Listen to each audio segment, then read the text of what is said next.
Good Tuesday morning, and welcome to Ice Age TV, the internal combustion engine age YouTube channel that talks about the cars and trucks and motorcycles, the birds, the dogs. Come on, pups, don't start going that way. Good morning. Thanks for tuning into my channel this morning. And wow, my morning's already getting complicated. I just tried to open my barn doors. They didn't open. Oh my gosh. So let me put my coffee cup down here. But anyways, hey, thanks for tuning in on the morning conversations where I try to share my ideas and views and thoughts, and hopefully others can kind of relate with it, and we can all kind of feel like we're on the same page in life. And so anyways, come on, pups, let's go. Dogs are being a challenge here. Let's go, Will. Come on, Scout. Get in the barn. Time to go to the barn. Come on, Will. Come on, Will. Boy, grass is really taken off up here because we've had so much rain. So the weather is cool though. It's chilly. It's a chilly day. Because I don't have my buff around my neck to kind of keep me warm. Now, come on. So here we go. The dogs. It's always at the dogs. Come on, get in. Quit paying attention to Willow. Willow, come on. He was outside. You know, it just befuddles me. Come on, hey. Come on. There goes Ginger. Ginger wants to go attack him. Come on, Will. Let's go. Come on. Here she goes. Look. She's going to attack him. She's the snake. Come on. Get him. Get him, Ginger. Get him. There you go. Get him. All right. So, all right. Back to the birdhouse. Have you ever felt like it's one who flew over the cuckoo's nest? Are you watching that movie? You follow my channel? Yeah, listen to the birds. I know. People give me all these damn ideas. There's a lot of birds in this barn. I know. But you know what? They didn't do much destruction on my cars here last night, so that's kind of good. Or is it? But look what I did. Made a little video last night about these clear covers are so cool. The clear covers, I think, are such a great idea. And what's so cool is I forgot I bought 4 of those covers from Griot's Garage. And actually, at the last second last night, I found this the cover. This is what it is. Anybody's watched my channel, this is the Griot's Garage one size fits all clear cover. And the last minute, it's like, why would I cover up all my Harleys all at once? Having to put a cover over your Harleys, it's more of a project than you realize when you get the tour pack on them. It's a little project. So this here, I love these colors because you can still see your vehicles. I think that's so cool. And it's an inside cover. There's no way you can put these outside. It's more of the inside. It has this revolutionized the car cover concepts. I mean, has it? So, yeah, maybe it's revolutionized. So that's the content today. I think we're in a revolution. I truly believe today we're in a revolution. And that's such a direct meaning to the Ice Age vehicles because your motor has revolutions, right? Your engine has an idle, an RPM, which means revolutions per minute or per whatever it is. So come on, dogs. All right, let's get up here. Get the morning going. Do I turn the heat on this morning? I don't know. Debatable. I think I will. Probably get too hot though. You know what? Now I'm confused. I think I'm gonna do it. Turn the heater on, my hotel room heater I bought so many years ago. Heat my office. I got creative last night and I put up my picture, my Bronco. Yeah, you know, you buy 2 Bronco Raptors, what do you get? Yeah, right. How about that? A Charger and a Challenger. Right there. Lego's setting up pretty cool. Yeah, I bought that, never hooked it up. Yeah, so anyways, the car industry, let's get my camera here. My seat is so far down. I'm shrinking. This thing's totally ruined. I gotta get a new seat. Yeah, she's probably at least, I'd say 15 years old. I would say at least. Oh my gosh, get going. And so, these car covers are so cool. They're really easy to put on too. So anybody out there that has a vehicle in a garage, gets dust all over it, I would go to Griot's Garage and pick one of those things up. They're not they're like dirt cheap. It's a throwaway thing, but I've had them now for quite a while, and I really just kind of forgot to use them. But with all the birds in the garage and all the pollen, it's just like, Jesus Christ, you just parked the car. Anyway, of that. So anyways, I got thinking to myself this morning, what could be a good car conversation? And one part of me was like, maybe we'll have a music conversation. Who that owns a car hasn't driven down the road listening to their tunes? I mean, come on. Is that like just a blast or what? I mean, cars and music, is that like two of the greatest things in your life? Besides other things, you can't get too off subject here, if you know what I mean. But here is what's her name? Marino, whatever the heck that lady's name on Fox News is, in the Milken Conference out in Los Angeles. What's that all about? The tech? Is that the tech meeting or something? I don't even know. So, anyways, the revolution of engines, of cars. And for all of us here that are the motorheads, it's just so interesting how the Japanese so brought the revolution to the engines, especially like the motorcycle engines. I mean, look at a what I used to call, we call them rice burners, the Japanese motorcycles, two-stroke bikes, all that. Those motorcycles have such high revving, 10, 12,000 plus revving. And yeah, do that to your small block Chevy. What happens to it? Yeah, it explodes. It blows up. So I looked up this morning kind of what's the revolution, what's the average like RPM for cars. And actually, it's about between 2,000 and 3,000 RPMs. And for me, having so many cars over the years and driving so many different vehicles, I can still remember driving my Dodge. I call them the Dodge Ram trucks back in the day. Back in 1998, when I owned a Ram 3500 extended cab, didn't have four doors. They had the extended cabs. And it was two-wheel drive, so it sat low to the ground. But I'll never forget that diesel engine and the way that truck was geared. That engine was so loud. I mean, you could barely, on the open highways, driving that vehicle down the road, the radio was like, you'd have to blast the radio. I think I probably lost half my hearing riding around those Cummins diesel trucks back in the 90s. I mean, those things were so loud. Somebody called me on my cell phone.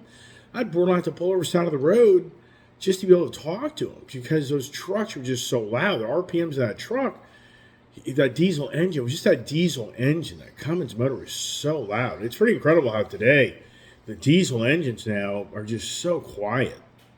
It's really incredible. And thank goodness, because that noise, it drove you nuts. I mean, it really was bad. It was obnoxious. But anyways, going down the road, who doesn't, you put your 410 gears in or whatever, 456 or whatever all the different gear ratios are. You have the 273s or the 355s. And for people that have these nice performance cars, there's a fine line there. What gears you put in the back end of this car, because you drive down the highway, it can be really great or really bad. Meaning that if you have a high rear end, those RPMs are way at high levels, and you're sucking the heck out of fuel. But if you put kind of a more of a milder rear end in it, it still gives you that performance factor off the line, but it gives you that open highway driving. And if you watch my video of the gentleman that had that 66 Corvette, where he did a whole walk around on it, and it's a 427 motor in it. Yeah, his biggest gripe was out in the open highway. The vehicle was just a gas hog, and it's because it's just the way it's geared. It's just a 4-speed transmission. It's kind of hard to believe where we are in today's technology that you go back to the 60s and 70s and even the 80s, and you had like 4-speed transmissions, even 3-speed transmissions. And here today, most cars have most manuals are now 6 speeds, and most automatics are at least 6 speeds, 7 speed. Ford was one of the first to buddy up a GM to make the 10-speed automatic, which that so radically helped the performance of the vehicle. These 10-speed autos and Fords, I think, is a really nice product, and it does a really good job. giving you that low end power, then it gives you that highway cruising, and your RPMs in your vehicle aren't that strained, I guess you could say, because that's the big thing. Is if you drive around these cars and you have high RPMs, the vehicle is using more energy, and you're getting more noise in the interior and getting more, so it's all about the revolution. And that's what's so interesting to me is it's kind of it's in so many ways, you think it through. The ICE engine creates revolutions to create energy, and yet the electric vehicles, that's a whole different form of you getting energy. I mean, it's too in depth. I'm not the scientist. I'm not the engineer, so I'm sure somebody else could probably use more of a better explanation and examples. But the real point is the electric market is having a revolution on the ICE market. It's incredible. If you really start digging into the automotive world and you really start reading articles of what's going on more globally than domestically, it's just really mind-boggling. It really is, of all the electric vehicle infrastructure that's being built, especially in China and Europe. And it's a revolution. I mean, it's a total revolution of the ice age. So over there in China, you just read, there's so many electric vehicle companies over there. I was reading about a gentleman that worked for Ford as an engineer for 20 plus years. Then he went to Land Rover, Jaguar, and worked for them for many, many years. And there's this company that it's got a car called like Hi-Fi, and it's a high-end luxury. They have like three vehicles. They got like the SUV, the sedan, and then like a sports vehicle, like the Nissan GTR type of vehicle they just brought to the market. Like it's called like an X. It's like a Hi-Fi X. But anyways, this is a very small company that they're just wanting a niche, and they rich people. So they're building very high-end performance and really exotic cars that are just a very small percentage of the EV sales and market in China. But that's all they want. They actually have designed a headlight that if you are approaching that car, the headlight can actually be like a billboard sign for you that could say, accident up the road, slow down. Yeah, this is where the technology in these cars, the revolution of technology in these electric cars is beyond believable what they're doing. It apparently has like a robotic arm in the interior to be able to do things for you as you're supposed to be watching the road. The robotic arm, I guess, could grab your cell phone or grab your drink. I don't even know. I mean, it's too much information. But once again, this is a whole article about a gentleman that went to China, and it's like human sounds or something like that. It's some company that is like an umbrella of other brands that's making these electric vehicles. And this gentleman that worked for he was Fiesta. He was one of the key engineers who designed the Ford Fiesta. He claims 40 years of the Ford Fiesta, that vehicle never made any money for Ford. But it's all about the EPA guidelines. What many people know in the automotive world, the manufacturers are forced to make these throwaway cars that get really good fuel economy to offset their fleet average miles per gallon to meet the EPA guidelines without paying fines. So it's a no-brainer.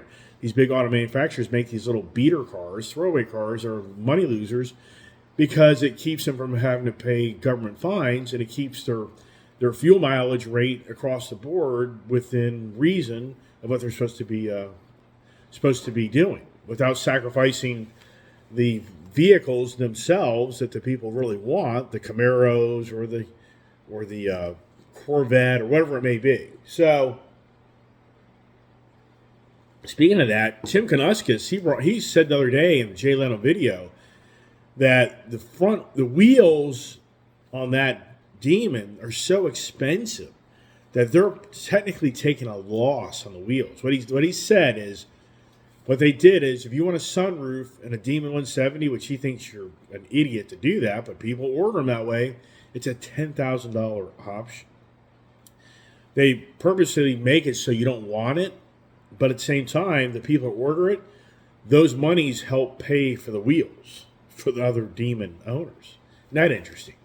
So, back to the revolution. For us, ice heads, over in Europe and China, the revolution is happening like never seen before. Just start digging into automotive articles that really focus on the Chinese market, and I just think to myself, wow, it's incredible how the whole world is being revolutionized by China. It's beyond believable where we are in today's society, more than ever. But it's just, to me, it's just ironic that where we are. And does anybody really? I mean, is anybody really surprised? I would have a hard time believing anybody would really say, "Yeah, how is this surprising?" When everything you pick up on the bottom of whatever you pick up, it says "Made in China," and China's dominance of revolutionizing the world, and more than ever. And in fact, even this Fox Business News gathering in Los Angeles this morning, there's a lot of talk about Taiwan and Korea and the Philippines, that they're all congregating together in the United States because of the threat of China. And the biggest threat right now is, so many feel, as you've heard this conversation 50 times, is that China's going to overtake Taiwan for the semiconductor business. So now this is, it's befuddling that in my lifetime I witnessed Bill Clinton sign the NAFTA, a trade agreement to open up the doors for China like never seen. But yet now, here we are so many years later, and we're witnessing the revolution of bringing back the manufacturing to this country, not seen in the last 30 plus years.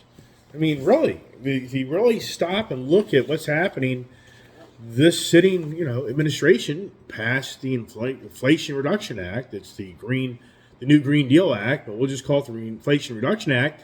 And in that language, it is so enticing so many big businesses across the seas to come here to set up shop and make money, because there's such big government entitlement and tax incentives to make it worthwhile of setting up base here and making money. So the revolution, I mean, the total green agenda in so many ways is a total revolution to the modern times of our country, never seen, of so many things changing in so many aspects of what you can and can't do. And the electric vehicle, it's like the foundation of the change is all about the biggest thing that drives this country. I mean, I said this 30 years ago. You take away the cars and you take away the oil from this country, and we're a third world country. If you just look around at what vehicles, all the aspects of what cars do for the infrastructure, the ice age infrastructure of this country on cars, it's everywhere. I mean, you just start going through the list of a vehicle that buys gasoline, that creates gasoline taxes, that creates the oil industry, that creates trucking jobs, that creates gas station owners. That's just one little aspect. Then you go to the car itself of being sold. That creates the car dealerships and the car salespeople and the managers and the finance people. And then you go to the service end of all the mechanics are in the back shop working on all these cars. And then you go to the insurance side of all the insurance companies that cover insurance for all these vehicles. Then you go to the accident side, all the body shops that put these cars back together. Then you go to the hospitals, and sadly, for all the injuries of people injured in their cars and die in their cars, and the funerals. I mean, you can go through the list. These cars, I mean, the car industry is the core foundation of this whole country. But yet we're witnessing a revolution of the ICE being changed to the electric vehicle. But even further than that, we're witnessing the revolution of remote working that's taking the transportation sector in a whole different aspect, a whole different way. I mean, there are so many articles that are starting to populate. And the most recent one now is in Los Angeles, the Brookfield Properties, they're going to be filing bankruptcy. They've got a bunch of office buildings and retail center that's going to go broke because nobody goes to these offices anymore. There's no infrastructure. I mean, that's what's so befuddling to me. The amount of people that are no longer on the road for the green agenda, the transformation and the revolution of the green agenda, there's just no talk about how the amount of people no longer traveling is having a huge impact on the carbon footprint. You don't hear one green activist talk about this. You don't hear anything about how many people are now at home and are utilizing Amazon or UPS or FedEx or whoever it may be, that a driver fills up a truck of fuel. But now Amazon, I witnessed the other day the Amazon electric vehicle. I saw this big electric van. Those things are massive. Wow. But the carbon footprint is now being, is shrinking because you have one truck driving through the neighborhoods versus you having 50 cars or 100 cars on the road. So that's a huge, carbon footprint savings. But you don't hear one green activist talking about this. See, they don't talk about how much carbon footprint is being saved because people are at home more than ever and they have the option with all today's technology to work out of their home. And look at all people are doing the solar panels and the battery packs to enable you to have your own energy, backup energy, or alternate your energy. There's so many creative things that are happening in the energy sector that are trying to help the grid. Even though I was reading last night in Los Angeles, this is a claim by a person. Now, you don't know if this is factual or not. I have no idea. But this person claims that their kilowatt is 53 cents per kilowatt. Wow. So in my application here, I'm at like 11 cents a kilowatt. So if I drive 220 miles, my Ford F-150 Lightning truck gets 2.2 kilowatts per mile. So if I go 220 miles, then I'm going to need 100 kilowatts to recharge my car. Well, for me, that's basically $11. For the guy in California, that's $53. $53. That's no different than, in so many ways, to going to the gas station buying gas. Wow. But that's what I've talked about throughout my many, many videos and electric vehicle conversations is there's no doubt in my mind that when it's all said and done, the green agenda person, green activists will say to you, this was never about you per se saving money and transportation. This was all about us helping to have a better, safer world. So while you're fixated on you're paying the same amount of money for energy as you did when you owned a gas car, that wasn't the agenda. But it's it's the bait.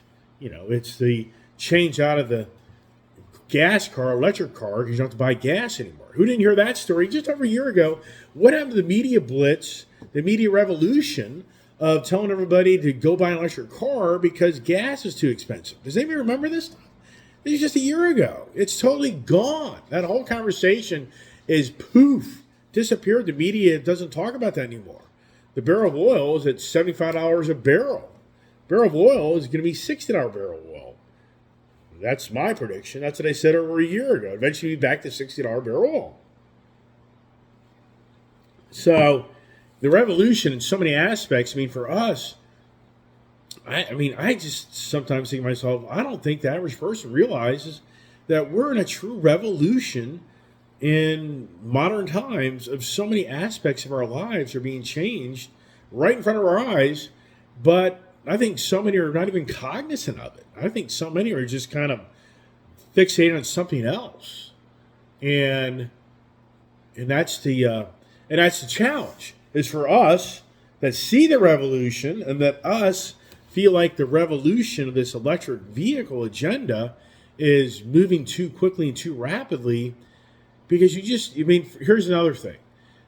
Mack Trucks has just built a Mack truck that is going to have anywhere from 120 to 240 mile range. This is a full blown built Mack truck. It has 150 kilowatt lowest range, like 125 mile range, or you get 240 kilowatt battery in this Mack truck to maybe go 240 miles. And that's all variables of loads and roads and temperatures. But the whole point is, I think to myself, the amount of energy it's going to take to recharge that battery pack in that truck, that is massive. And right now, there's a company out there on the West Coast that's really working very hard right now to start building the big truck charging station infrastructure.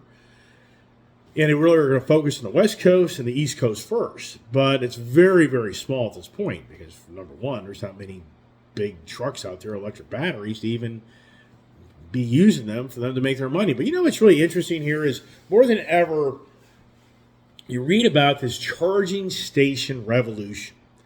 And what to me is very intriguing is how many automotive manufacturers are involved in pushing this electric charging infrastructure, because they know they have to do this in order to have their products sell.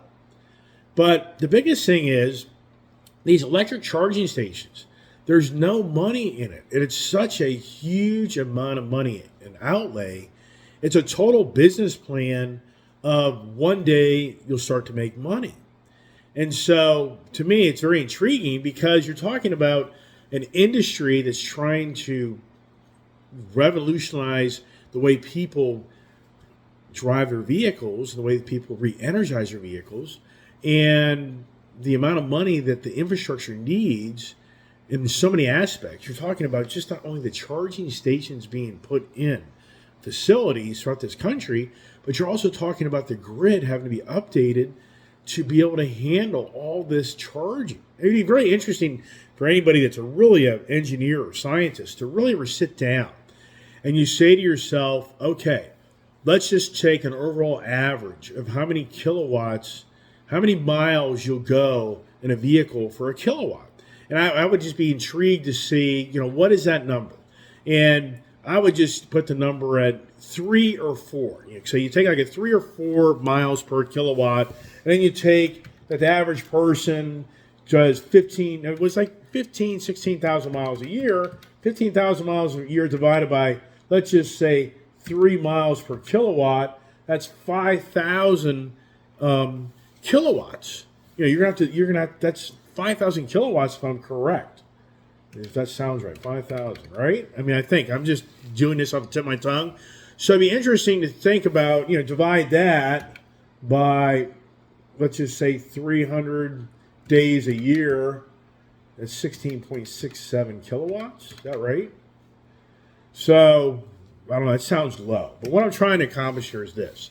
It'd be interesting to see somebody come up with a value and a number of on an evening in let's just say in California or New York, in the more metropolis areas, what would be the average evening charging kilowatts? Would the average person be putting 20 kilowatts or 30 kilowatts or 50? And you have to think this through. If you've got a 70 kilowatt vehicle and you only use 20 kilowatts, you let the charging in that night. So here's the dynamics of that. Somebody may say, I'm not going to charge my car tonight, but I'll charge it tomorrow night. So the following evening, they need 40 or 50 kilowatts. Now you start multiplying that times all these thousands and thousands of cars that are now on the grid that are drawing the energy off of these major electrical facilities, power plants. What is that number? Has anybody even ran those numbers of what amount of energy is going to have to be used? Because if you look at the gas station industry, it's billions of gallons of fuel and energy that's replenished every day. As we sit here and I talk, there's millions of gallons of fuel being put into people's vehicles for energy to go down the road. So you take that whole equation and you put it into the kilowatts and to draw on the grid, the power plants. Has anybody ever even said to these big automotive, industry, the big charging industry, to say, look, this is the reality of basically, it's like saying you and I own a gas station and we have 3 underground gasoline tanks. We have regular no lead, mid-grade no lead, and premium no lead. And all 3 of those tanks are 10,000 gallons each, and that's 30,000 gallons of fuel supply. And for you and I, we all of a sudden have every and their brothers show up in one day to buy fuel from our gas station. Well, we're out of fuel by the end of the day. And how fast can we replenish that fuel from the local fuel depot to put us back in business? I mean, so many aspects. That's what we're getting ready to witness, that I just wonder to myself, is anybody running the numbers on the equation for all this? And I understand that people are going to have solar panels in their home. They're going to have their own battery backup panels. There's so many variables on all this. And I'm just, for me, once again, has anybody run the numbers? I'd be so intrigued to see somebody that watches this video literally, make a comment. Hey, if you took this value of this amount of cars with the average miles per day a person drives and the average recharge and how much kilowatts they put back in, and it equals this, and what does the local electric power station even have to give back into that infrastructure? Yeah. The revolution. You're talking about a whole revolution of the whole electrical industry of just building out electric systems. I mean, wow. It's the phone's ringing off the hook. My daughter is very sick. This is very concerning. My daughter right now has got this cough. And I feel bad because it may be part of my business. My business requires a lot of work that I just don't talk about. And I get involved with work that has a lot of dirt and dust. And last week, she was with me on a job, and she got a lot of dust and dirt. And I think that really got into her system bad. I mean, this isn't good. So my daughter is rarely ever sick. And so my daughter's having to go to the doctor today, where hopefully they can tell us this is nothing radical, and she can get medicine and get better. I mean, just wow. Just doesn't end. Yeah, so anyways, I'm going to leave it at that. I mean, I can really go into so much more depth, so many things. The video kind of gets long. I get that. People kind of get to the point like, all right, yeah. Anyways, for anybody watching the channel, it's all about the revolution. There's a revolution in so many aspects. I'm not going to go down the political revolution. I'm not going to do it because it just marks the channel. There'll be somebody watching my content just to call me out, just to try to get me to be shut down for just stuff I have no desire to get, whatever. I'm not going down that rabbit hole. And I want my channel to be fun, exciting, and try to do something more than, sit here and watch on TV, which you can watch, and who wants to watch that baloney, right?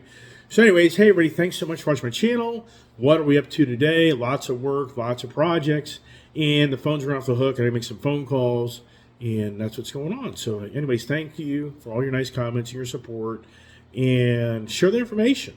And love to hear the comments, and have a great day. Stay safe. God bless, and stay tuned.